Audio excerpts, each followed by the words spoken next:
Ikalawang kabanata. Binuhay kayo kasama ni Kristo. Noong una, itinuring kayong mga patay ng Diyos dahil sa mga pagsuway ninyo at mga kasalanan. Namuhay kayong gaya ng mga taong makamundo. Sakop kayo noon ng kapangyarihan ni Satanas, ang hari ng mga espiritong naghahari sa mundo. At siya rin ang espiritong kumikilos sa puso ng mga taong ayaw sumunod sa Diyos. Dati namuhay din tayong katulad nila. Namuhay tayo ayon sa pagnanasa ng laman, at sinunod natin ang masasamang hilig ng katawan at pag-iisip. Kasama rin sana nila tayo na nararapat parusahan ng Diyos. Ngunit napakamaawain ng Diyos at napakadakila ng pag-ibig niya sa atin, na kahit itinuring tayong patay dahil sa mga kasalanan natin, muli niya tayong binuhay kasama ni Kristo. Kaya naligtas tayo dahil lamang sa biyaya ng Diyos. At dahil sa pakikipag-isa natin kay Kristo Jesus, binuhay tayo ng Diyos mula sa mga patay kasama ni Kristo, para maghari tayong kasama niya sa kaharian sa langit. Ginawa niya ito para maipakita niya sa lahat, sa darating na panahon, ang hindi mapapantayang kasaganaan ng biyaya niya at kabutihan na ibinigay niya sa atin sa pamamagitan ni Kristo Jesus.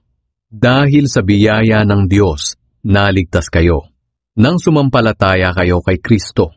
Kaloob ito ng Diyos, at hindi galing sa inyo. Hindi ito nakasalalay sa mabubuti ninyong gawa, para walang maipagmalaki ang sinuman.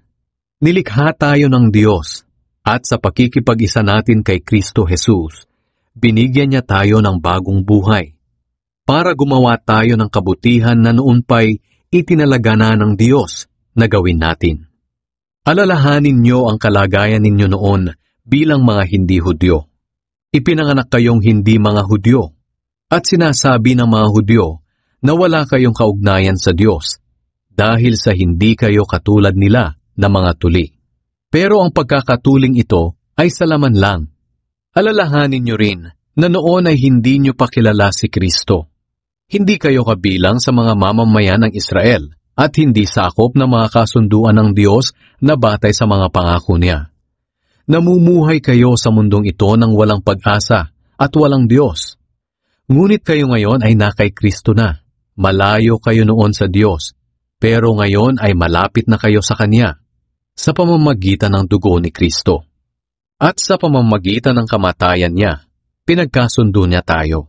Pinag-isa niya ang mga Hudyo at ang mga hindi Hudyo, sa pamamagitan ng paggiba sa pader na naghihiwalay sa atin. Ang pader na giniba niya ay ang kautusan, kasama ang mga utos at mga tuntunin nito.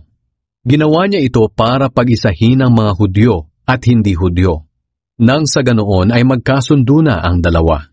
Ngayong iisang katawan na lang tayo sa pamamagitan ng kamatayan niya sa krus, winakasan na niya ang alitan natin at ibinalik niya tayo sa Diyos.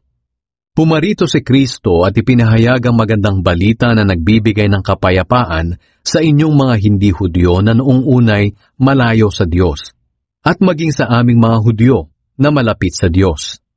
Ngayon, tayong lahat ay makakalapit sa Ama sa pamamagitan ng iisang banal na Espiritu dahil sa ginawa ni Kristo para sa atin.